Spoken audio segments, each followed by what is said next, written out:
Okay, this video will show you how to lower your Medicare Part B premiums if you are paying more than the base Medicare premium because the income figures used to determine your Medicare premium have changed. Here's how that works. Medicare Part B premiums are based on your income, meaning those with higher incomes pay a higher Part B premium. Where things get complicated is in the fact that the income that the government uses to determine this figure is from your tax return 2 years prior. For example, your Medicare Part B premium in 2024 is based on your modified adjusted gross income from your 2022 tax return. Well, this becomes problematic for some because for many people, their income the year that they retire is the highest or closest to the highest income that they've earned in their entire life. And now you've retired, your income drops, but you're responsible to come up with a much higher monthly amount for your Medicare premium for the next 2 years until your lower retirement income numbers are reflected on the tax return lookup from 2 years back. So what is one to do? Well, the good news is that you can appeal your Medicare premiums based on qualifying life-changing events,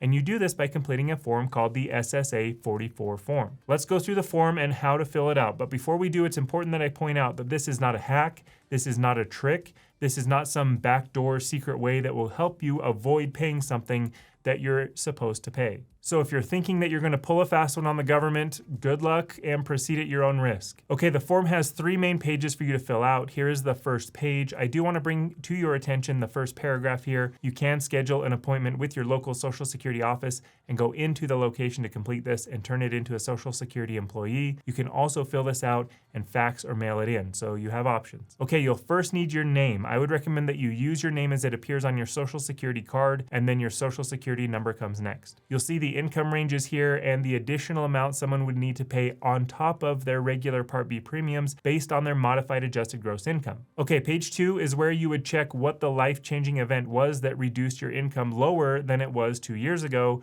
when they did that 2-year look back. You only need to pick one box. Picking multiple boxes isn't going to improve your odds, so just pick one. The definitions of each event are on page 5 of this form. I'll go through these quickly. You can skip ahead using the chapters if you want. Marriage seems easy enough. You entered into a legal marriage. Divorce or annulment, also straightforward. Your legal marriage ended and you will not be filing taxes jointly. Death of your spouse, work stoppage or reduction. Let's take a moment here because this is by far the most common reason that we see with our clients. They retired and their income in retirement is not where it was 2 years ago before they retired. So if you or your spouse stopped working or reduced the hours that you work, you would mark this reason. Loss of income producing property is next. This does not mean that you own real estate and then you sell it. That sale will show up in 2 years and likely bump you into an IRMAA category. So be aware when selling a property. This has happened with my dad, who has been in real estate my whole life. He has sold 2 properties while on Medicare, and when he sells, he sets aside money for 2 years from that sale to deal with the increased Part B premiums. So this reason is not for the sale of a property. This reason is if you lose a property that was not at your discretion. A presidentially or gubernatorially declared disaster area,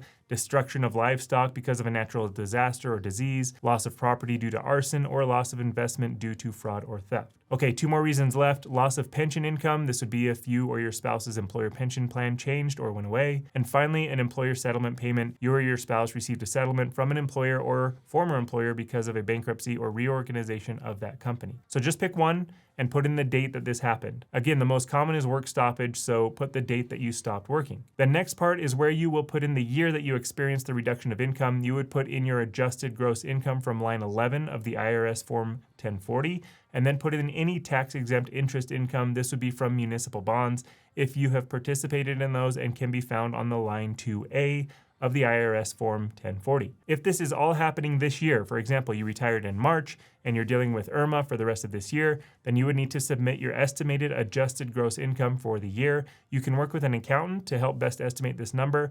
Know that you will have to submit proof via your tax return when you do file. Pick the tax status for that year when your income was reduced. Okay, step 3 is now the next year, after the year that you just put into step 2. If your income will be lower the year following the year that you saw the reduction in income, mark the yes box and fill out step number 3. If it will not be lower, mark the no box and skip to step 4. For those who marked yes, you're going to estimate your income for the next year. Put the estimated amount and mark your anticipated tax filing status. Again, you're going to want to make this as accurate as possible. They will verify this. Now in the instructions, the reasons for completing this step is so that next year they can use this information to adjust your IRMAA if needed. In our experience with those submitting this form in the year that they had their income reduced, they will need to resubmit this this form again next year because that 2-year look back is now looking at the income from 1 year before they retired and will be higher again than the current income. So you may need to submit this form again next year. Step 4 is where you need to provide evidence of the life-changing event. Page 6 has what you can use as evidence. Since work stoppage is the most common we see, I'll just go over that, but know that each reason has appropriate evidence that you'll need to provide. So for work stoppage, you can use an original signed statement from your employer. You can use copies of pay stubs. You can use original or certified documents of the transfer of your business. If you don't have any of these, you can submit a signed statement under penalty of perjury. So again, if this has happened to you, submit this form. If you're trying to game the system, well, perjury is not recommended. Okay, the last section is where you will sign, put your phone number and your current mailing address. You may be contacted with questions, so put a good number and address to reach you. Once this is all done, you are ready to submit. Again, you can fax this to your local Social Security office. I have a link in the description of this video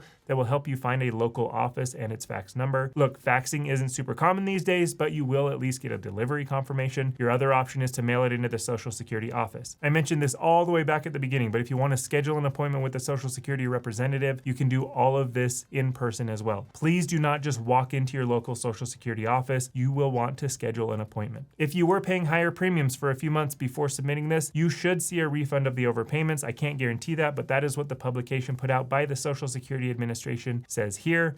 You can get a link to this in the description of the video as well. All right, that wraps up this form. This is the part of the video where I'm supposed to ask you to like and subscribe. You're an adult. You can make that decision for yourself. If you have questions about other Medicare related forms, we have other videos on this channel as well as our website 90daysfromretirement.com, and I will see you in the next video.